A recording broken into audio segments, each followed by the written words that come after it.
आप सबको मैं ये कहना जरूर चाहूंगी कि इस परिवार ने हमको सबको बहुत दिया है।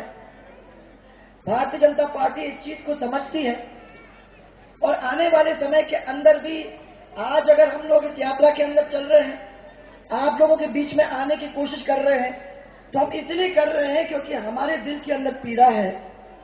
हमने ये पिछले 4-5 साल का काम देखा है और हम जानते हैं जयपुर से लेके गांव तक कि कितना नुकसान इस प्रदेश को इस सरकार ने किया है। नुकसान तो मैं कहती हूं 65 साल के अंदर किया है।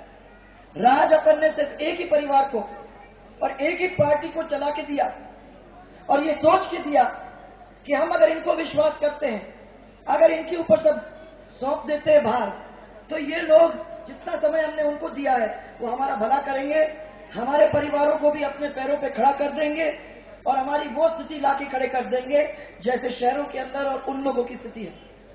परंतु भाई और बहनों, ये 65 साल के बाद मुझे लगता है कि हम सब लोग लाचार हैं। सबके मन में ये लगने लगा है कि ये सब समय हमने बेकार में इनको दिया। क्या हमने इतना विश्वास करने के बाद गांव के अंदर जब एक नजर डालते हैं तो देखते हैं कि बिल्कुल उजाड़ पड़े हुए गांव, क्षेत्र उजाड़ पड़ा हुआ है, माता बहने को कुछ मिलता नहीं है, हमारे युवा बिना रोजगार के खड़े हुए हैं और जो हमारे बुजुर्गगण हैं वो तो अपना माथा पकड़ के बैठे हुए हैं कि कहे भाई हमारी जिंदगी निकल गई और हमको 65 साल इस तरीके से निकल गए और हमने कोई बदलाव अपने क्षेत्र के अंदर देखा नहीं। जयपुर के अंदर हमको बहुत कुछ सुनने को मिला और इसीलिए स्वराज यात्रा निकाली, क्योंकि हमने कहा कि अगर इतना सुनने को मिल रहा है और आवाज जो गांव से निकल के आ रही है कि नहीं हो रहा है, नहीं हो रहा है, चलो अपन चले, खुद अपने आंखों से इसको देखें, लोगों से पूछें, उनसे बात करें और उनकी आवाज को फिर आगे पहुंचाने का काम करें और इसको सोच के हम आप लोगों के बीच में आए। जगह जगह पे आपने प्यार तो दिया, परंतु हम सबके आंखों में आंसू आ गए देख के कि कोई स्थिति आगे आप लोगों की बढ़ी ही नहीं है।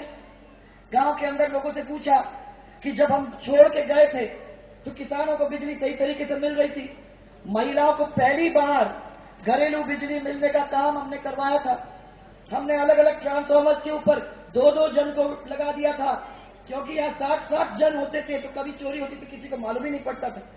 2 लोग अपने ट्रांसफार्मर को अच्छी तरह से संभालें और उसको रखें और कभी ट्रांसफार्मर खराब हो जाता है तो 72 घंटे के अंदर उसको तुरंत चेंज करने का काम करें और जब तक अच्छी बिजली आपको नहीं मिले तब तक दाम उस बिजली का किसी भी हालत में नहीं बढ़ाएंगे। ये काम हमने किया और 5 साल आपको बिजली के दाम बढ़ा के कहीं किया क्या माता बहने? कहीं दाम बढ़ाया क्या आपका? 5 साल में आपका दाम नहीं बढ़ाया, परंतु आपको बिजली दी और बिजली ताप कर भी खड़े कर दिए कि आने वाले समय के अंदर हम लोगों को बिजली और लगेगी तो 4000 मेगावाट बिजली हमारे पास में आ जाए, ऐसी परिस्थिति हमने बना के रख दी। और क्या देखते हैं 4.5 साल बाद, जो फैक्ट्री, जो बिजली के कारखाने 6 महीने के अंदर बिजली देना चालू करना चाहिए था, वो आज दिन तक भी नहीं बिजली चालू किए हैं, बिजली पैदा करने चालू किए हैं। और महिलाओं की बिजली जो 20-20 घंटे मिल रही थी, अभी रास्ते में मैंने पूछा तो किसी ने कहा 3 घंटे बिजली, किसी ने कहा 5 घंटे बिजली, किसान कहते हैं कि हमको 3 घंटे बिजली। और इतनी ट्रिपिंग कि हम लोग अपने क्षेत्र के अंदर, अपने खेतों के अंदर सही तरीके से पानी का इस्तेमाल नहीं कर सकते। माताएं बहनें भी वही रोना रोती हैं। तो मैं ये पूछना चाहती हूँ कि क्या ये जो सुना है वो सही है? आपको बिजली नहीं मिल रही है, जैसे वो लोग कह रहे हैं कि 8 घंटे बिजली दे रहे हैं किसानों को, महिलाओं को हम सही बिजली दे रहे हैं, ऐसी बिजली आप लोगों को नहीं मिल रही है और ट्रांसफार्मर भी सही टाइम पे नहीं बदले जा रहे हैं। ये एक बात जो उन्होंने बना करके की थी, मुझे मालूम है कि मैंने तो कभी भी हिम्मत नहीं की। मैंने कहा कि जब किसी के घर तक, किसी के खेत तक हम बिजली नहीं पहुंचा पा रहे हैं तो हम किस मुंह से उससे ज्यादा पैसे लें? परंतु इनको तो शर्म ही नहीं है।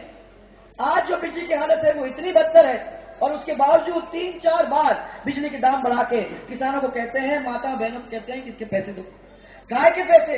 अगर हमको बिजली मिल रही होती तो मैं समझती हूँ कि बड़े आराम से हम पैसे दें, परंतु बिजली नहीं मिलती। अगर करंट कहीं लगता है तो उस बिल के अंदर लगता है माताएं बहनें। मैं नहीं समझती हूँ कि और कहीं करंट लगता है। बिजली की करंट तो हमें देखा नहीं, बिल का करंट लगता है। हाँ सही बात, सही है। 1 रुपया किलो गेहूं, मुझे बड़ा अच्छा लगा। मैंने कहा देखो कितना अच्छा काम किया, 1 रुपये किलो गेहूं का इन्होंने इंतजाम कर दिया है। बीपीएल परिवार के लोगों को इतना भी मदद मिल जाएगी तो मैं समझती हूँ कि बहुत अच्छी बात है। गांव के अंदर निगाह दौड़ाई, लोगों से पूछने की कोशिश की, तो मेरे पास आज 13 दिन हो गए। यहाँ मिले तो मिले मालूम नहीं, परंतु 12 दिन के अंदर मेरे को एक व्यक्ति नहीं मिला जिसने हाथ ऊपर करके ये कहा कि हाँ मुझे 1 किलो गेहूं 1 रुपये किलो के हिसाब से गेहूं मिल रहा है। यहाँ किसी को मिल रहा है? डरो मत, कह दो अगर मिल रहा है। ये मेरे को खुश करने की बात नहीं है, मैं तो समझने की कोशिश कर रही हूँ कि कहाँ तक ये बात फैली है। मिला कि नहीं मिला? और वो 50,000 वाली बात तो बिल्कुल सही कह रहे हैं गुलाब जी भाई साहब, ले लो हम लोगों से 50,000 का, खाली एक्सपेरिमेंट ही कर लो, वहीं जयपुर में एक्सपेरिमेंट कर लो। 50,000 रुपये हम लोग ही दे देते हैं और मकान बना के खड़ा कर दे अगर कोई, तो मैं समझती हूँ बहुत बड़ी बात है। कहीं नहीं हुआ है। और महंगाई माताएं बहनें आसमान छू गई है। मैं लोगों से ये पूछ रही थी कि क्या क्या दाम आप लोगों को मिलते हैं। 17 रुपए किलो शक्कर हमको मिला, हम हमारे समय में देते थे। अब कितने में मिल रहा है? 50, 45 तो मिल रहा है। हाँ तो ज्यादा बुरा नहीं है, 17 रुपए किलो। अभी कंट्रोल हट गया है माताएं बहनें। कंट्रोल हटने का मतलब यह है कि अभी थोड़ा दाम और ऊपर जाएगा, पर जब तक 100 रुपए पर नहीं पहुंचेगा तब तक तो ठीक ही है, बात नहीं। चीनी आराम से। अब बताओ मेरे को, डीजल कितना हो गया, पेट्रोल कितना हो गया? हमारे टाइम में तो 22 रुपए था और 33 रुपए था। और नहीं आज अखबार नहीं पढ़ा आपने, आपके ऊपर बड़ी रहम खाई है सरकार। 1 रुपये 25 पैसे उसने कम किया है। आप तो बहुत गुण गाओ कि कैसी सरकार है। देखो 33 रुपए से ले गई 74 रुपए तक, और वहां से फिर उसने 1 रुपया कम कर दिया। तो आप लोग सब खुश हो जाओ, खुश हो जाओ, बहुत अच्छी बात है कि वाह हमारा 1 रुपया कम कर दिया सरकार ने। और वो ढिंडोरा पीट के कह रहे हैं कि देखो अपना टैक्स तो हटाएंगे नहीं, अपना टैक्स तो हटाएंगे नहीं, बस 1 रुपया 25 पैसा नीचे करके। और आप लोग सबसे कह रहे हैं कि भाई हम लोगों को दुआ दो, देखो कांग्रेस ने कितना अच्छा काम किया है। शर्म आनी चाहिए। अभी अभी गुलाब जी कह रहे थे कि ये जो आपका शिक्षा का मामला है, शिक्षा का मामला जब आप लोग पढ़ोगे लिखोगे नहीं और आगे बढ़ोगे, जब आपको कमाई नहीं होगी, जब आपको नौकरी नहीं मिलेगी क्योंकि शिक्षा नहीं मिली है, तो आपका लॉ एंड ऑर्डर सिचुएशन किसी भी क्षेत्र के अंदर बिगड़ने तो वाला ही है। पढ़े लिखे बच्चे सड़क पे आएंगे, नौकरी जब नहीं मिल रही तो करेगा क्या बच्चा? चेन खींचने वाले में आज जयपुर नंबर 1 है पूरे देश के अंदर। एक समय था जब राजस्थान का नाम इतिहास में लिखा जाता था, लोग गर्व करते थे, लोग बाहर से आते थे राजस्थान को देखने के लिए। आज सुन के शर्म आती है कि राजस्थान का अगर नाम है तो चेन खींचने के लिए नाम है, कि राजस्थान और जयपुर सबसे नंबर 1 पे चेन खींचने के इस देश में है। इसका शर्म अपने को आना चाहिए। आज लॉ एंड ऑर्डर की सिचुएशन इतनी खराब हो गई है, माताएं बहनें सुरक्षित नहीं है। अपने इस प्रदेश के अंदर वो बाहर नहीं जा सकती, शाम को कहीं निकलती तो डर के निकलती है, झुंड में निकलती है, अकेली कोई निकल नहीं सकती। बलात्कार होते हैं तो पुलिस के थाने में हो रहे हैं। आप देख लीजिए, चाहे वो छोटी सादड़ी का किस्सा हो, चाहे रामगंज मंडी का किस्सा हो, ऐसे कई किस्से हैं। मैं मानती हूं कि जो मुखिया, जो सरकार अपने माता और बहनों की इज्जत को संभाल के नहीं रख सकता, उसको उस कुर्सी पे बैठने का एक मौका ही नहीं देना चाहिए। हम लोगों को उसको उतार के रख देना चाहिए। क्या भला किया है? मैं पूछना चाहती हूँ 65 साल के साथ आप लोगों ने सबने कुछ सोचा है, सबने कोई सपना देखा है। 65 साल देने के बाद अगर ये काम नहीं हुआ तो ये पूछना चाहती हूँ कि 10 साल के अंदर शिवराज सिंह जी ने और आपके रमन सिंह जी ने दोनों प्रदेशों के अंदर कैसा काम करके इन दोनों प्रदेशों के देश के मानचित्र पर लाके रख दिया? कैसे कर दिया? नरेंद्र मोदी ने 15 साल के अंदर दुनिया के मानचित्र पे गुजरात को लाके रख दिया। कैसे किया? और ये 65 साल लेके आपको रथ में डालने का काम इन्होंने किया है। क्या हम लोग कब तक इसको बर्दाश्त करेंगे? क्या हम उनको हाथ पकड़ के नीचे नहीं उतारेंगे? क्या अपने घर बना लिए, अपनी बेटियों की शादियां कर ली, स्विस बैंक के अंदर पैसा जमा कर लिया। उनको ये परवाह नहीं है कि आपका क्या हो रहा है। मैं रास्ते में आ रही हूं तो मेरे को रास्ते में एक पीएचसी दिखाई। ये देखिए हमारी पीएचसी। इस पीएचसी के अंदर तो ताला ही डाल दो तो अच्छा है। कोई डॉक्टर नहीं है, वैसे ही खाली पड़ा हुआ है। मैंने तस्वीर लेने को कहा, मैंने कहा इसकी तस्वीर ले दो और ऊपर भेज दो। जो ये संदेश यात्रा निकाल रहे हैं, किस मुंह से संदेश दे रहे हैं? कौन सा संदेश दे रहे हैं? हम तो स्वराज के नाम से आप लोगों के बीच में आए हैं, परंतु हमारे पीछे पीछे ये संदेश देने आ रहे हैं। क्या संदेश देंगे जब पीएचसी के अंदर डॉक्टर नहीं है, जब महिला डॉक्टर नहीं है? माता बहनें शांत हो जाओ। नहीं है, मुझे मालूम है नहीं है। टीचर नहीं है स्कूल के अंदर, पढ़ाने के लिए बच्चा भेजो तो बच्चे ही वापस आ जाए। टीचर नहीं है। और जैसे कहा कि 8वीं तक तो आपको पास ही पास करना है, तो फिर 8वीं तक के स्कूल बंद कर दो, वहां टीचर की जरूरत नहीं है तो टीचर को घर भेज दो। 9वीं के बाद तो आपको वैसे ही पढ़ना है। 9वीं के बाद आप कंपटीशन में बैठ नहीं पाओगे क्योंकि अभी तक पास नहीं कर पाए हो। पास नहीं कर पाओगे तो आगे चल के कहां नौकरी मिलेगी किसी को? ये एक षड्यंत्र है। लोग नहीं चाहते कि हमारे बच्चे आगे बढ़े, और हम लोगों ने ये कह दिया है, सबने तय कर लिया है कि हम लोग मिलके इस राजस्थान की लड़ाई को लड़ेंगे। हमने देखा है 5 साल हमको मिले थे, उस 5 साल के अंदर अगर हम बीमार उत्तर प्रदेश को निकाल के अपने पैर पे खड़ा कर सकते थे तो क्या आगे नहीं कर पाएंगे? परंतु मैं ये भी बता दूं आपको, किसी एक मुख्यमंत्री का काम नहीं है।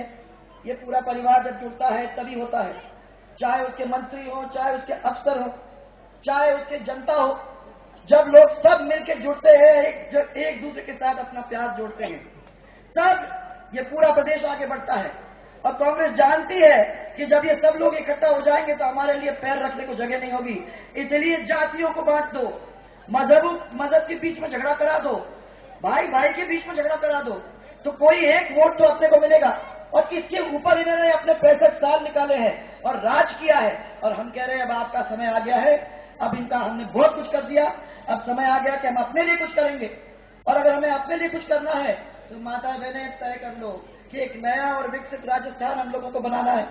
एक ऐसा राजस्थान जिसके अंदर हमारे युवा अपने पैर पे पढ़ लिख के खड़े हो जाएंगे, उनको अच्छी नौकरी मिलेगी, उनको पलायन करने की जरूरत नहीं होगी, गुजरात मध्य प्रदेश जाने की जरूरत नहीं होगी।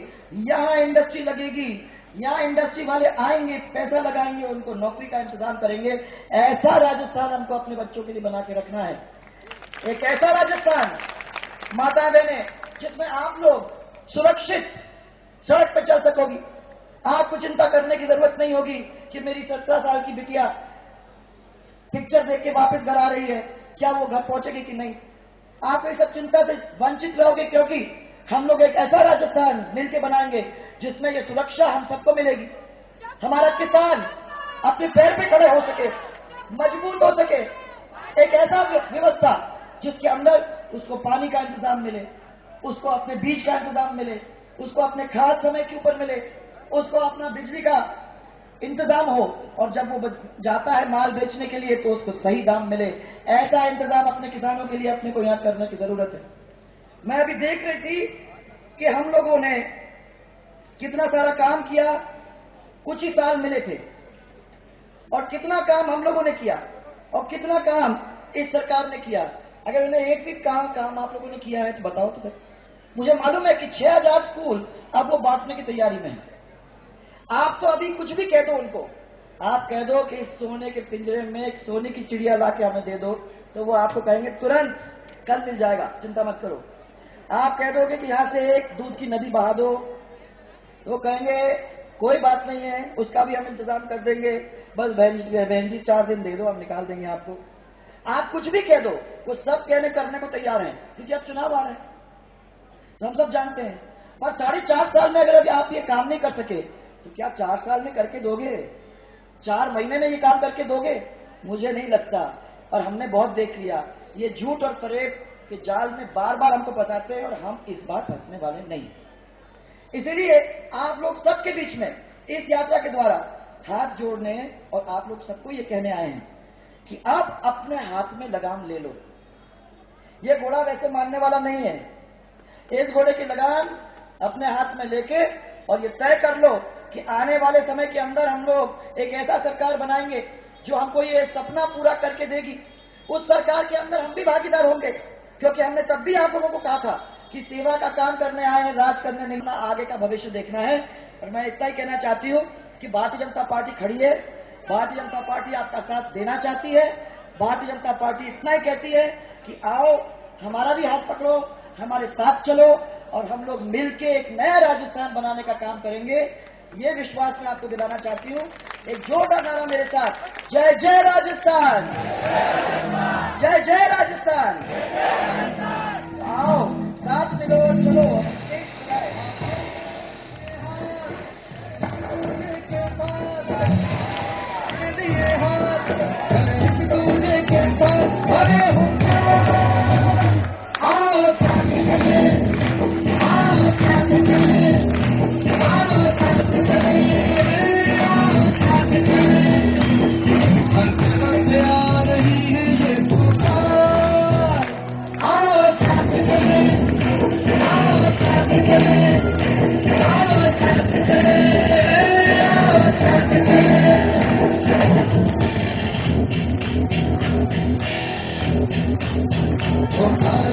घोटाले हैं सब जमा कर रहे मिलकर काला धन।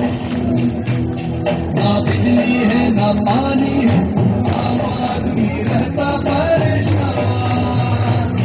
हम साथ चले तो बह निकलेगी आज की धारा, हम साथ चले तो महंगाई से मिल जाए छुटकारा। आओ साथ चले,